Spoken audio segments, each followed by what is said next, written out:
Guys, what's up? Welcome to another one of my live videos. Today I'm just going to be updating you on some more news, transfers and gossip and all the rest of the stuff I am going to be mentioning and talking about to you. Obviously now the latest news about Wayne Rooney for Manchester United. It could be he is officially leaving now, I should imagine. He could be staying in England, he could be going abroad, he could be going back to Everton where it all began, where his career started. And the latest news that Stoke City now have put a plot in for around about 45 million for Wayne Rooney. But do you think he would fit in that Stoke agenda? But obviously Rooney does cost £300,000 a week, and are Stoke willing to pay £300,000 a week? Have they got that kind of money to pay £300,000 a week for Rooney? But as I said, Rooney has passed it now. He's not the physical player that he used to be. Obviously, we see the legends like Scholes and Giggs, they were still playing in the 30s like Rooney, but they were a bright spark and, you know, very skillful. And Rooney's none of this anymore. He's just past it, full stop. But I should imagine that Rooney will be leaving. He's had his years at Manchester United and he deserves everything he gets for his performances over the years. Now I'm going to move on to Zlatan Ibrahimovic. Latest news about him. It's still his long-term future lies ahead of him. He doesn't know what to do in his long-term future, does Zlatan Ibrahimovic. A few clubs have been heavily linked with Zlatan Ibrahimovic. A few clubs have been linked to him, but as I said, he doesn't know where his long-term future lies ahead of him. And his agent, and he was discussing with his agent anywhere that he could be still at Manchester United in the next year or two. But anyway, we've looked at all these top players. We've looked at Icardi, we've looked at Morata now, but that could be a rejected offer that I heard.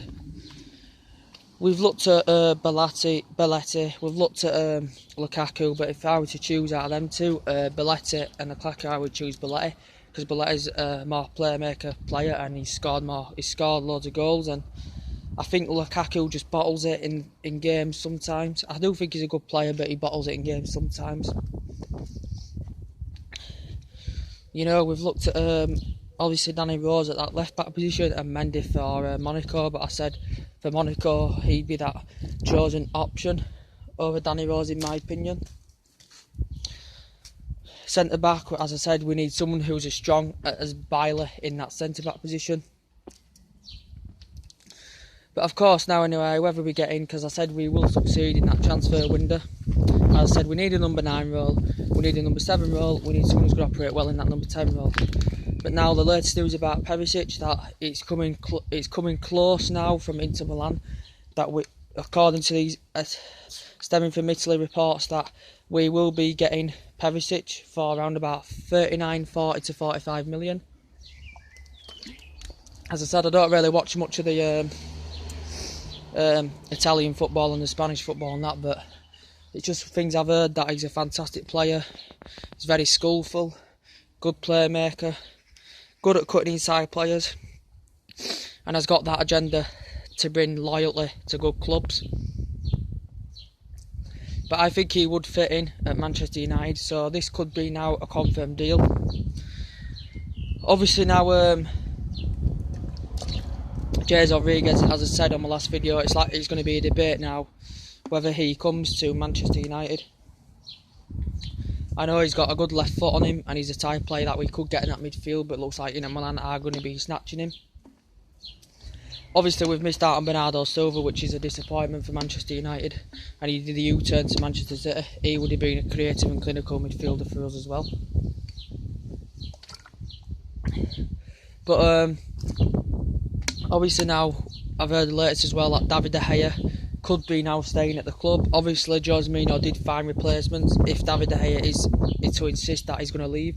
He's looked at Oblongue in the goal, and as I said on my last video, he's looking to give Sergio Romero a chance next season as first choice keeper, because I said he has performed well this season just gone, performed well in the Europa League and he put a good shift out against Southampton.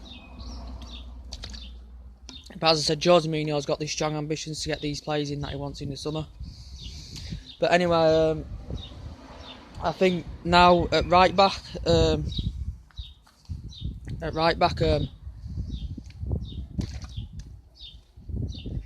Antonio Valencia has had a bar-storming season this season. Fantastic. Was in the Player of the Award list. He's got great intensity sprints, good runner, very attacking, creating that width on the right is phenomenal how he does it. Bailly, fantastic defender. What a fantastic buy by Jose Mourinho last summer. Bailly is one of our best defenders we've got. Phil Jones, he's good when he gets some games under his belt. He didn't hit form when he's had his injury, but I said towards the latter stage of the season that he was hitting form, and he's good at intercepting, and Chris Smalling, who has been poor this season for Manchester United, but I said I give him 10 out of 10 against Ajax in the final. He put a good shift in and he performed very well.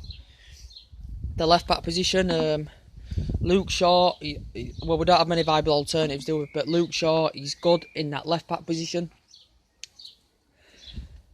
when he gets them run of games. Midfield, Pogba is a limelight, leads that midfield line very, very well. He's probably the best midfielder that we have got potentially in there at the moment. Also Herrera leads that midfield well, fantastic man marker as I said. Michael Carrick, don't think he's a player that he used to be, because obviously now he could be leaving or he could be signing another 1 year deal at Manchester United, could Michael Carrick. Rashford in that front line, fantastic. Great genuine pace, endless potential, and likes to run defences ragged. Ibrahimovic was fantastic before he got injured, was the limelight at Manchester United, and was officially our top scorer for the season. But also I was impressed with the youth academy against Crystal Palace on the last Premier League game of the season. They showed good flair, and they could grow into the big team in the future, because these young uns, including Scott McTominay, Axel Tuanzebe, who played fantastic against Arsenal. You know, Josh Harrop scored a lovely goal in that Crystal Palace game. Delightful pass it was from Pogba. You know, and all the rest of these young uns, their stats are fantastic. They're playing well under the 18s and under 21s. So I think they will bring that spark to Manchester United, and they will grow into the first team. So, as I said, we need these big competitors in the summer, and we will succeed, as I've said on my previous videos. But to me, we've got obviously the signings that Jose Mourinho had signed: Ibrahimovic, Eric Bailly, Mkhitaryan's been fantastic as well. I forgot to mention his Europa League form has been fantastic this season, and he's generous on that right hand flank that he plays in a lot. But and also Martial, he's played good in parts this season as Martial, but he's also had some bad games as well. But as I was saying, Jose Mourinho's got these. He succeeded in the last transfer window. Got these 4 players that he wanted. He got Eric Bailly at the back, Mkhitaryan, Ibrahimovic up front. Best free deal that we've actually presumably had.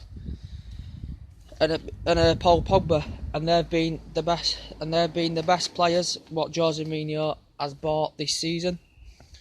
But it's like, to me, there's like 3 Pogbas in that midfield. The way he expands that midfield, it's like 3 Pogbas, 3 Herreras. But at the back, you know, with a play of the ward, it's like fucking 8 Valencias at the right back position. Because they are so a delight to watch, and have been my best this season. But now anyway, when more things get updated, I will be updating you on that. So take it easy, and I'll see you on my next video. Bye.